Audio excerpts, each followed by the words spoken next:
Hi friends, welcome to my channel Madhavi Boddu blogs అండి. నేను మసాలా కారం కొట్టించానండి. ఒక ఏడాదికి సరిపడా ఒక్కసారి కొట్టిస్తాం మేము. ఒక సంవత్సరానికి సరిపడా కొట్టిస్తాము ఒకేసారి. అందులో దినుసులన్నీ వేస్తామండి, మసాలా దినుసులన్నీ వేస్తాము. అవి ఏమేమి వేస్తామో చూపిస్తాను. 4 కిలోలు మిరపకాయలు తెచ్చామండి. ఎండుమిరపకాయలు ఎండబెట్టాను చూడండి. 4 కిలోలు ఎండుమిరపకాయలు తీసుకొచ్చాము. ఒక 10 కిలోలు గొడ్డు కారం అండి, మాకు వేరే దానికి కావాల్సి తీసుకున్నాము. అవి పసుపు కొమ్ములండి కొన్ని పక్కన. అవి బియ్యం ఎండపోసాను. తర్వాత అందులోకి దినుసులండి, ధనియాలు 1 కిలో ధనియాలు వేసాను. 4 కిలోలకి 1.5 కిలో ధనియాలు వేసానండి. కొంచెం వేడి చేసి తీయాలండి, కొంచెం వేపుకోవాలి స్టవ్ మీద. తర్వాత జీలకర్ర అండి, 1/2 కిలో జీలకర్ర వేసాను. 4 కిలోలు మిరపకాయలకి 1/2 కిలో జీలకర్ర సరిపోతుందండి. తర్వాత మెంతులండి, మెంతులు ఒక 200 గ్రాములు వేసానండి. మెంతులు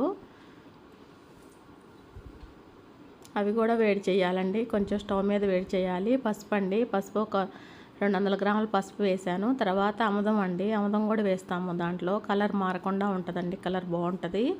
ఆముదం కూడా వేస్తాము. కస్టర్డ్ ఆయిల్ అంటారు కదండి, అది. తర్వాత వెల్లుల్లి రెమ్మలండి, 1.5 కిలో వెల్లుల్లి రెమ్మలు వేసాను. 1.5 కిలో తెచ్చాను వెల్లుల్లి, అవి రెమ్మలు తీసి పెట్టుకున్నానండి. అవి కూడా కారంలోకి వేసేస్తాము. తర్వాత కరివేపాకు కూడా తీసుకోవాలండి. కరివేపాకు కొంచెం తీసుకొచ్చాము. అది కూడా కొంచెం స్టవ్ మీద కొంచెం కళాయిలో వేపేసి, తర్వాత అది కూడా నీడలోనే ఆరబెట్టుకోవాలండి. నీడలో డ్రై అయిపోవాలి అది మొత్తము. చూడండి, డ్రై అయిపోయింది మొత్తము. నీడలోనే మొత్తం ఆరబెట్టేసేయాలి, తడి లేకుండా, తేమ లేకుండా ఆరబెట్టుకోవాలి మొత్తము. ఇక ఇవన్నీ వేసేసి కారం పట్టిస్తామండి మేము.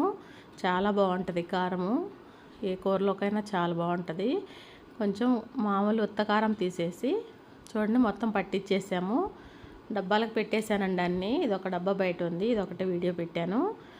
అన్నీ ఫ్రిడ్జ్లో వేసేస్తానండి మొత్తము. చూడండి, దగ్గరగా పెడితే అలా వస్తుంది కలర్, దూరంగా కొంచెం కలర్ అట్లా వస్తుందండి. ఆముదం వేసి కొట్టేస్తాం కదా, చాలా బాగుంటుంది. చూడండి, వీడియో నచ్చితే లైక్ చేయండి, షేర్ చేయండి, సబ్స్క్రైబ్ చేసుకోండి friends. Thank you for the watching.